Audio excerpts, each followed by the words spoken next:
Le prophète d'Allah était toujours en état de méditation. Le prophète béni, que la paix et la bénédiction soient sur lui, aimait le silence et la méditation. Juste avant le début de sa mission prophétique, un plus intense désir de se retirer l'avait gagné.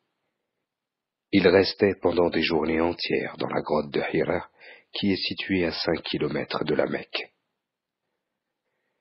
Sa méditation, en ces temps de retraite, était essentiellement composée de méditation, à contempler la Kaaba et à réfléchir sur les trésors des cieux et de la terre, à l'instar de son fameux ancêtre Ibrahim, sur lui la paix.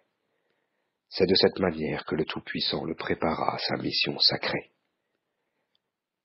La contemplation de l'univers, de son Créateur et de la création, dans laquelle le prophète, sur lui la bénédiction et la paix, s'immergea pendant ses jours, ne cessa jamais durant sa vie.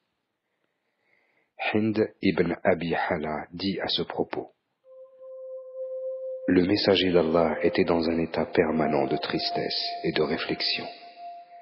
Le confort n'était pas pour lui quelque chose de pertinent. Il ne parlait jamais en vain. Son silence était plus long que son discours. Il commençait et finissait toujours son discours en mentionnant le nom d'Allah. Afin d'encourager les musulmans à se lancer dans la méditation, le prophète d'Allah a dit: Mon Seigneur a ordonné que mon silence soit une méditation.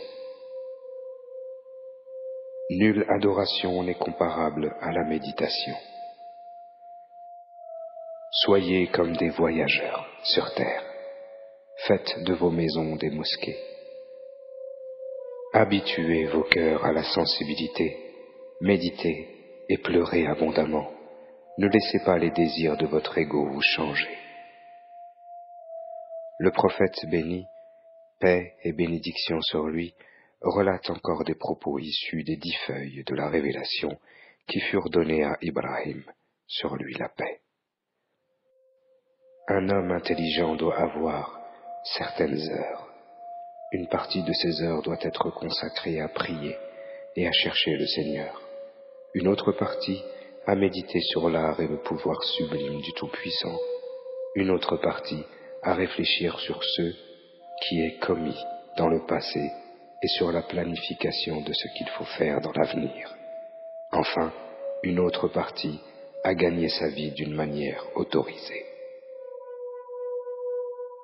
Luqman, sur lui la paix, avait coutume de s'asseoir dans un endroit isolé afin de se livrer à la méditation, chose qu'il aimait particulièrement.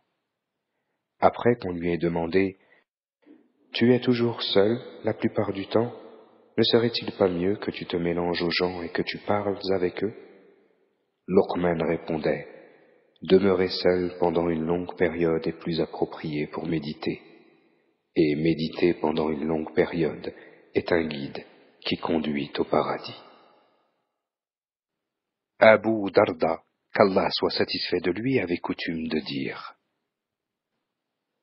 Une heure de méditation est supérieure à 40 nuits d'adoration surérogatoire. On demanda une fois à Sa'id ibn Musayyib, un éminent savant issu de la génération des Tabi'un, la génération qui a suivi celle des compagnons, quel acte d'adoration renfermait la plus grande vertu. Méditer sur la création d'Allah et s'élever de manière perspicace dans sa religion. Bishr ibn Khafi'i avait l'habitude de souligner l'importance de la méditation, comme dans les termes suivants.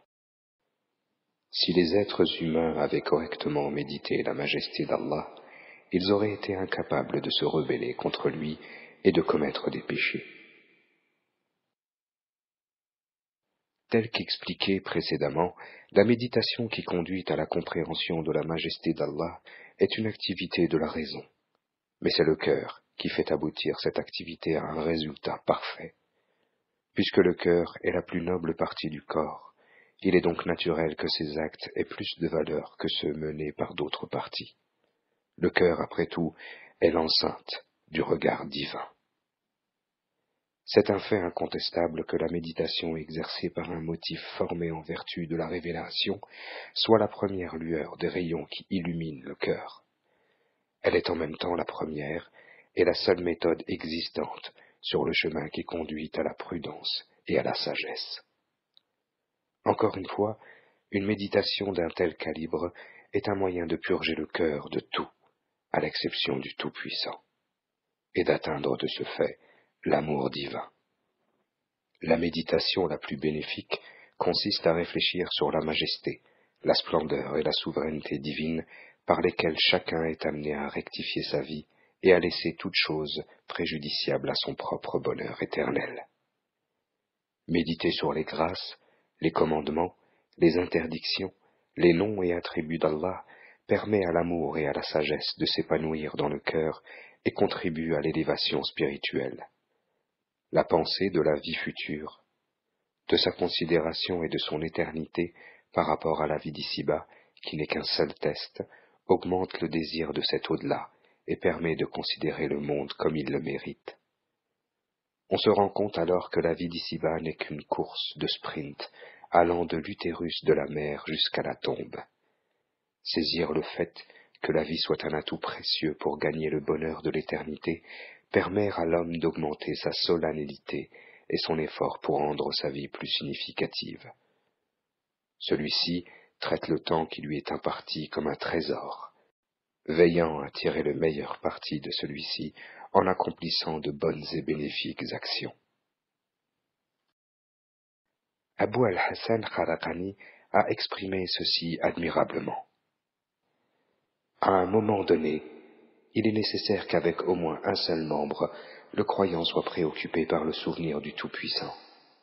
Un musulman doit se rappeler Allah, soit avec le cœur, soit avec la langue, ou bien percevoir quelque chose que le Tout-Puissant aimerait qu'il perçoive, ou bien accomplir de ses mains quelque acte de générosité, ou bien rendre visite à des gens à pied, ou bien mettre son esprit au service de ses frères musulmans, ou bien offrir une prière avec une foi inébranlable, ou bien méditer de manière à atteindre la sagesse, ou bien faire un acte sincère, ou bien avertir les gens de l'adversité du jour du jugement.